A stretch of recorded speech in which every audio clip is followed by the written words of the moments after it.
Produced in New York by WNET.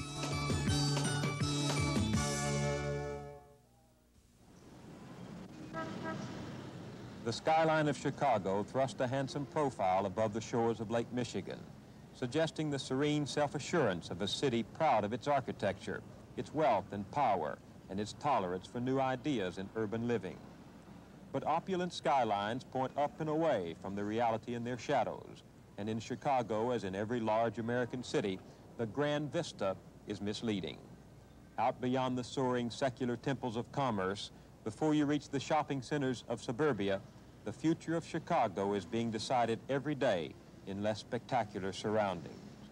In neighborhoods where drugstores and delicatessens, taverns, laundromats, barbershops, and small churches on tree-lined corners express a lifestyle in danger of extinction.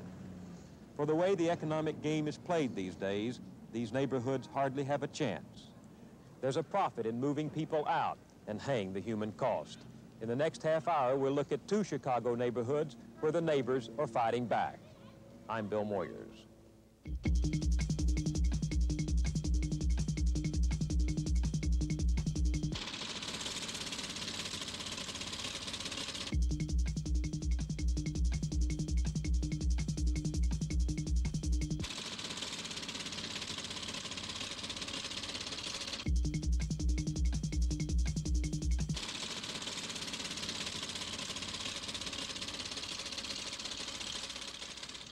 This neighborhood is obsolete. The people who live here don't think so, but some of the banks and savings and loan associations do. They stop lending money because they believe the community is deteriorating and the risk is too great.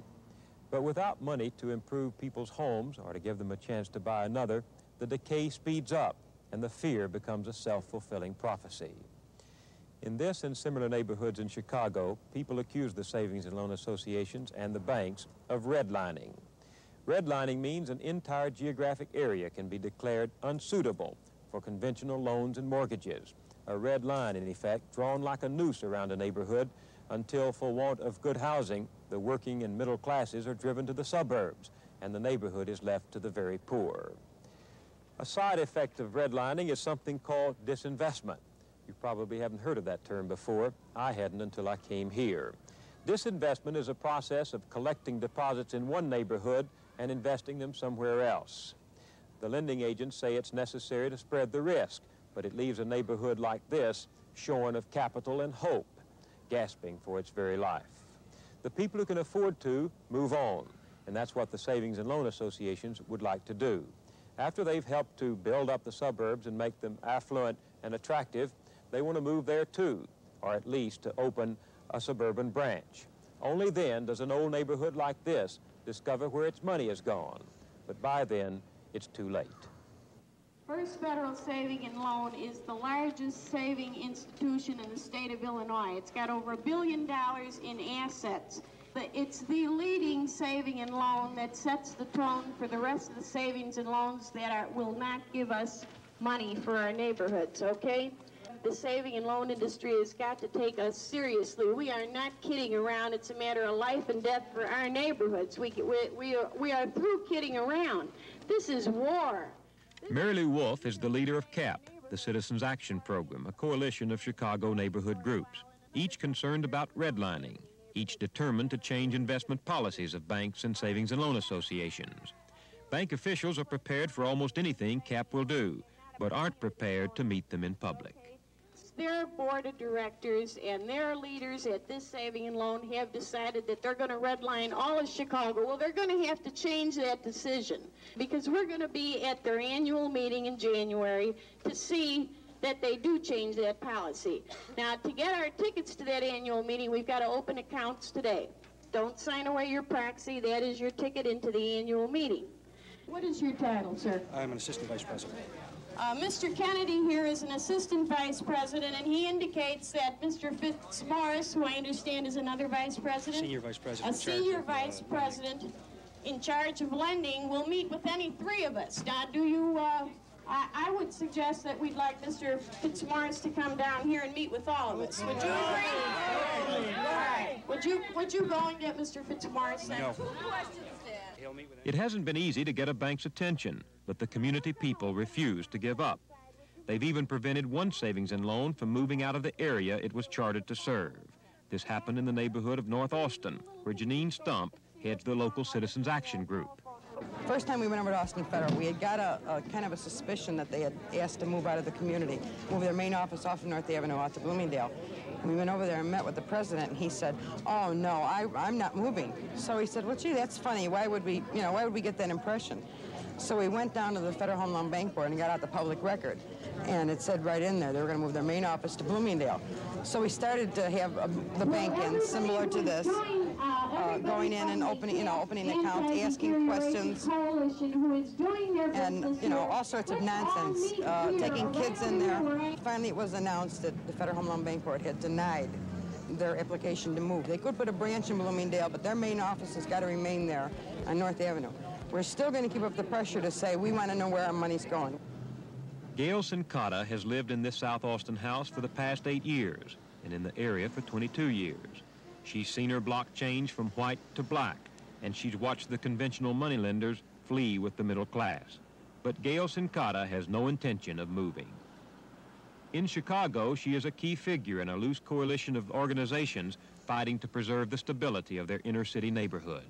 Well, this is one of the FHA abandoned homes that, you can see that you're going to be losing this one. We lost two down the block. We lost another 2 flat, a couple doors down from where I live, just like the one I live in. Well, how does this happen? The people buy the home think that it's a good home because it says FHA, government insured, but it only protects the money interest. So the people with lower down payment buy a home. It could be in bad shape, therefore you don't have enough money to keep it up. They lose their home, they lose their credit reference, we lose the home on the block, and the mortgage banker makes a lot of money. And the regular banker, he couldn't care less. He just redlined the whole area, it doesn't do anything. Is this whole block here FHA? The whole community, all of it's FHA. It's no conventional money for either mortgages, rehabilitation loans on the business trips. You can't get business loans. And Gail Sincata believes that's why communities die. She's seen it happen in the neighborhood where she grew up, Garfield Park, where this once fashionable hotel stands like an oversized gravestone among decaying houses and apartments. Well, surely it died for reasons more than the indifference of savings and loan and the fact that a bank moved out. The banks make a decision way ahead of time. They redline and cut off money to a community, and they make the thing happen. It's a longer process. It isn't like instantly overnight. They maybe make a decision 10, 15 years ago to slow down on how many loans they give, but they still take money in from the community, and then they move out. This used to be a savings and loan association. Now it's a funeral home. We're at 5300 West. Madison Street is the east and west dividing line in the city. We lost a big bank at Kedzie and Madison, 3200. We lost a bank at 4800 Madison. We lost a bank at 4000 Madison. We lost a savings and loan at 4200 Madison. We lost this one at 5300 Madison, and we don't have another one down Madison Street till you get to Oak Park. Well, so the whole funeral home is rather symbolic. Symbolic, isn't it? Yes, right. Without money for conventional mortgages and banks to provide it, a community is branded FHA. Only low-income families can qualify. They may get housing, but the fate of the neighborhood, as far as the moneylenders are concerned, is sealed. This is almost all new. This was all empty land less than 20 years ago. These are all new one-family and two-family homes. The only difference in this neighborhood, this is no conventional money. It's all FHA, which is like insanity. It's a beautiful neighborhood, new homes. The whole area around here is new homes. How does your neighborhood of Austin differ from what's happening in East Rogers Park? Here you can see everything is FHA non-conventional. You can see the institutions that have physically moved. There it's the symptoms, the beginning. What would you say to the people of East Rogers Park? Fight like hell. This is Clark Street in Rogers Park on Chicago's North Shore. On the corner, Rogers Park Savings and Loan. A block away, First Commercial Bank. Across the street, Mr. C.K. Restaurant. Both lending institutions denied the owner of the restaurant, Chris Carlos, the money he needed to remodel and open. Finally, he got a loan from a bank outside Rogers Park. Meatloaf and... And I'm ordering a cheeseburger deluxe and a bowl of soup. All right, you got it. Inside the restaurant, I talked with a housewife who's co-chairman of the local Citizens Action Program, an accounting professor from Northwestern University, and a mother of 4 who went to 17 savings and loan associations in trying to get a mortgage on a home within East Rogers Park. Eventually, 2 out of 17 did give us a mortgage on the house. What did those who turned you down say? Out of the rest of the group, one of them came out and said they weren't interested. And I had no objection because he came out, looked at the place, and said he didn't want to mortgage it. I have no fight with that particular savings and loan. The rest of them, the remaining 14, asked you first the standard questions. I told them that we had been homeowners, had owned and improved a home, that we had a good credit rating, the whole thing. And everything was going fine until they said, where is the house located? And I told them East Rogers Park. And they said, we are not interested, period. I had the same experience. I was asking for $20,000 on a building that I could sell today for $35,000. There doesn't appear to be any threat to the area in terms of continued stability. I think it was a policy. Policy of not believing in Rogers Park. Mm-hmm. And that's when I didn't know the term redlining. You know, the idea being to draw a red line around a section Now, of I've heard area. that term a lot since I got to Chicago, but nobody can give me any evidence that it actually occurs. One of the problems is that a lot of people never get into it. If they go through a real estate person, the real estate person will get the mortgage for them, and he'll contact the different savings and loans that are giving mortgages, and he might go, for example, to a part of the city that's very deteriorated, and to them, East Rogers Park, Looks better. It's beautiful. So what you have, if you approach the problem just from the local perspective, Rogers Park can get mortgage money by going into Uptown, Ravenswood, some of the other parts of the city, where they'll give the money to Rogers Park, but we're getting it at the expense of the local people there. Housing is critical in Chicago for families. So where do they go? They go out in the suburbs. Then what's left back in the neighborhood are homes that people can't sell when they need to. If they need improvements, they can't get the money to, so then the area starts going down. Rogers Park, it should be pointed out, was built for quality lifestyle. When it went up, the houses reflect good construction, adequate living space, 6- and 7-room apartments, single-family homes that are nice, big single-family homes with yards, attention to the development of community life, churches, synagogues related to neighborhoods, parks, beaches, universities. What the devil's happened? Disposable housing. Throw away the old housing, and then we'll write it off, and we'll go out to a new section, and then maybe we'll rediscover, like has happened in Lincoln Park. Come back in and rebuild, urban renewal. But how do you change things? How do you save a neighborhood like this? Now, wait a minute. We don't have to save our neighborhood. We just have to keep our neighborhood. Our neighborhood hasn't gotten to the point where we have some severe problems. I think Rogers Park has identified a problem and is trying to prevent the consequences if a change isn't made. We had a forum in May in Rogers Park of over 300 people, and close to 50 stood up and said, yes, I have had that thing happen to me. I couldn't get a mortgage, or I couldn't get a loan because I live in East Rogers Park. So we want to reverse the trend. You do it through organizing in your neighborhood. Pressure? Pressure is what we had to use. Last summer, CAP demonstrated against Rogers Park Savings and Loan, in part because its president, J.N. Langworthy, was then also president of the Illinois Savings and Loan League. His son, Jim Langworthy, is vice president of Rogers Park Savings and Loan. What about the complaints that your father doesn't believe in the community, doesn't really think it has a future, and that he's simply written off Rogers Park? Well, I hope that was just rhetoric to grab attention, because that is untrue. This institution has a substantial investment in Rogers Park. We can't live without Rogers Park. If the community goes down, we can't continue to exist, that I see. He cares about Rogers Park a great deal, because this is the community in which we operate. I think I probably spend more time here than I do at home. But on the other hand, you cannot make any loan that in good conscience you don't think is a good loan. What percentage of the loans you make are made right here in Rogers Park? We have not completely broken it all down. It would be a long job. I'd have to say that say that over probably about 20% in general. Does that mean that 80% of the loans you make go outside of the area? The local community, Yes. you'd say that, yes. How much of the money that goes outside of the local community is, in fact, deposits from the local I'd community? say probably 80% of our deposits come from an area within 5 miles around our office. Well, isn't that what they call disinvestment? That is, you're taking the deposits of this community and helping to build up other communities while this community continues to decline?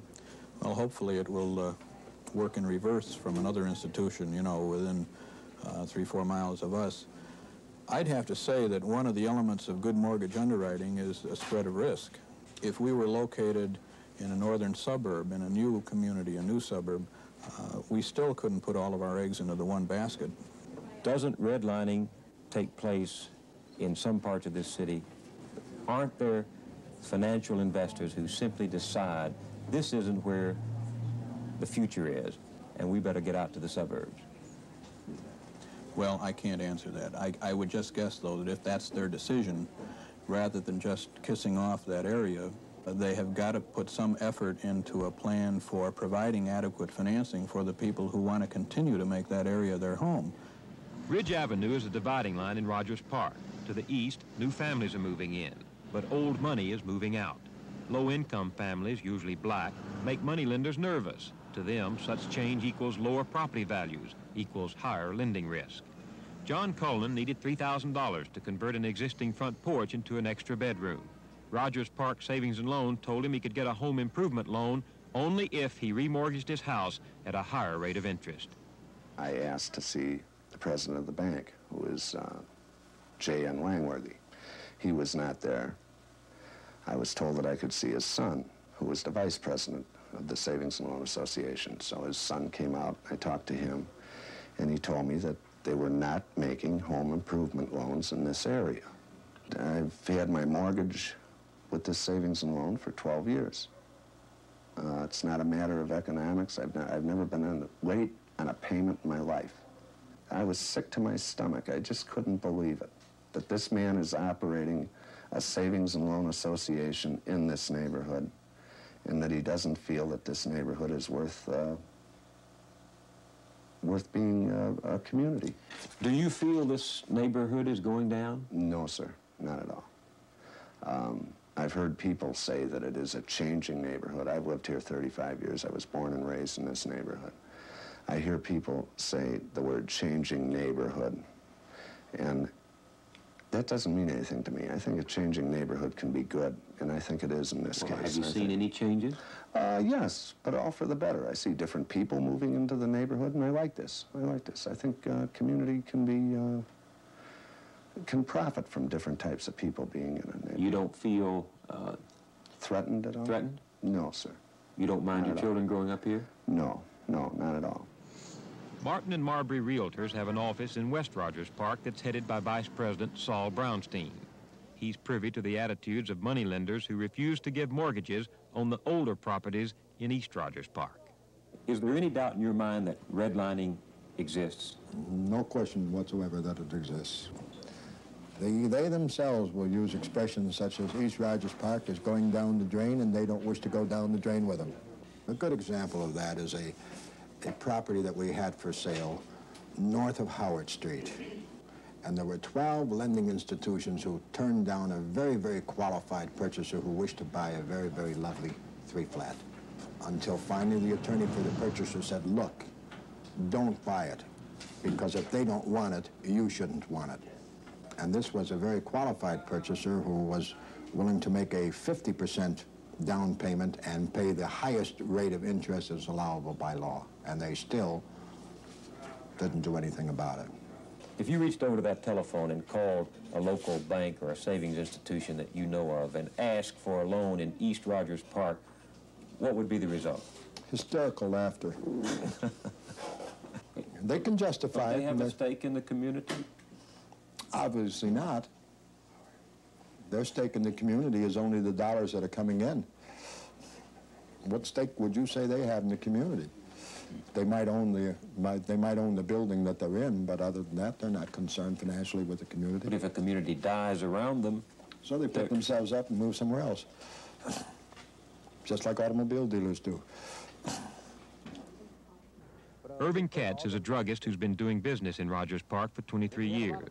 He bought and is renovating this apartment building because he has faith in the future of the area. But he soon found out that some local banks didn't share his faith. I went to the bank that I was doing business with. I had my store business with, and I had my personal accounts. What happened? They offered me a token amount of what I needed. And so I went over to the Devon Northtown Bank. I have an account there with my parents. They told me that they would not invest in Rogers Park. Would not? Would not. They had no interest in East Rogers Park. As far as they were concerned, it was off the book.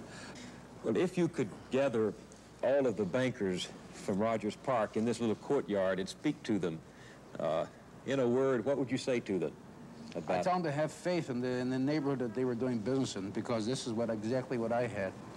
I had faith in the neighborhood, and then I felt that I wanted to return to the neighborhood what I had taken out of it for 23 years. 71st Street in South Shore was the fashionable shopping strip outside downtown Chicago, but that was 25 years ago. Now it's proof of a modern truism. When small businessmen lose faith in an area, its deterioration is hastened. When lending institutions lose faith, its decay is virtually assured. In August 1973, the South Shore Bank was sold after an attempt to move it out of the community was denied by the comptroller of the currency. The new owners want to operate South Shore Bank as a force for neighborhood redevelopment. To carry out their detailed plans, they'll need approval of the Federal Reserve Board. But already the bank has become more aware of community needs through President Milt Davis and Chairman Ron Krasinski. As we all know, we live in a democracy, and that banks and savings and loans are the custodians of the people's money. And that if they're the custodians of the people's money, they should not be embarrassed, they should not be bashful about telling the people where they are investing those funds. If they have a good reason for investing them outside of that neighborhood, then they should be able to document that reason, and they should be able to convince their depositors that that's good judgment on their part. One of the things that we've all forgotten is that banks and savings and loans in America are chartered for the need and convenience of the neighborhood. And the bankers, the people who manage banks, the people who manage savings and loans should find ways in which they can put those resources to work. We feel that a commercial bank, working in conjunction with other groups or associations in the community who have the resources, can perhaps turn these things around. We do not feel that we can wait for the government to take the initiative. We feel that we are the managers of a major institution in South Shore, and that the people expect this of us. They expect us to work in their best interest. They not only expect us to maintain the safety of their deposits and to earn good interest on those deposits, but they also want us to work to improve their neighborhood. Inner city neighborhoods need all the help they can get in order to compete with the growing suburbs. The big money lenders in America are backing suburbia. Not only do they follow the market, they help to make the market. The world's largest shopping center, Woodfield Mall, is still expanding in the far northwest suburb of Schaumburg, Illinois. As sure as housing developments will replace cornfields, the middle class will leave the inner city to move here. This is the new home office of First Federal of Schaumburg, still under construction, but sure of its future. It used to be known as Laramie Federal Savings and Loan. In order to move to Schaumburg, it had to agree to keep a branch at its old location in Austin, on Chicago's west side.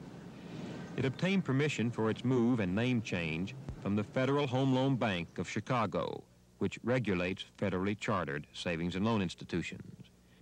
John Stipp is president of that agency.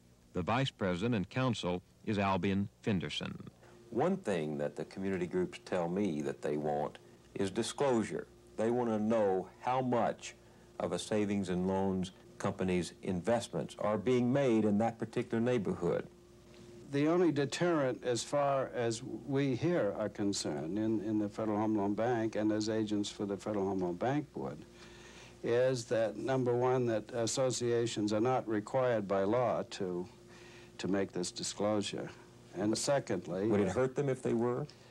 I don't know that it would. I don't know that it would. I don't know that it wouldn't. The only thing that I know is that neither the Federal Home Loan Bank Board nor this bank has the legal authority to require the institutions to do it. Now, I think you probably know that we have asked them on a purely voluntary basis to give us the information. Are they willing to make disclosure? They're willing to make disclosure as a group, but not on an individual association basis. And I would not expect associations ever to voluntarily, on an individual institutional basis, say we have so much deposits from this zip code area and we've made so many loans in here. Now, what's your objection to that? Because then some other association over here that happened to have more money or more loans in that same zip code could be held up as a great example of this one. And there would be pressures that there may be very many other reasons why this association didn't have as much of one or the other as this one. A good, valid reason.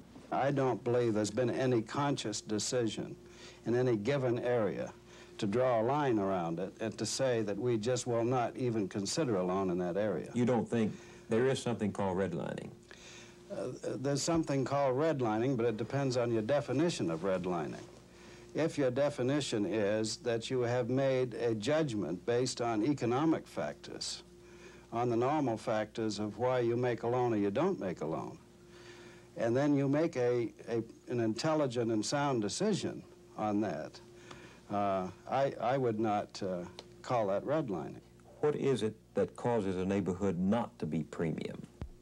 Well, it would be the general character, credit character of the neighborhood itself.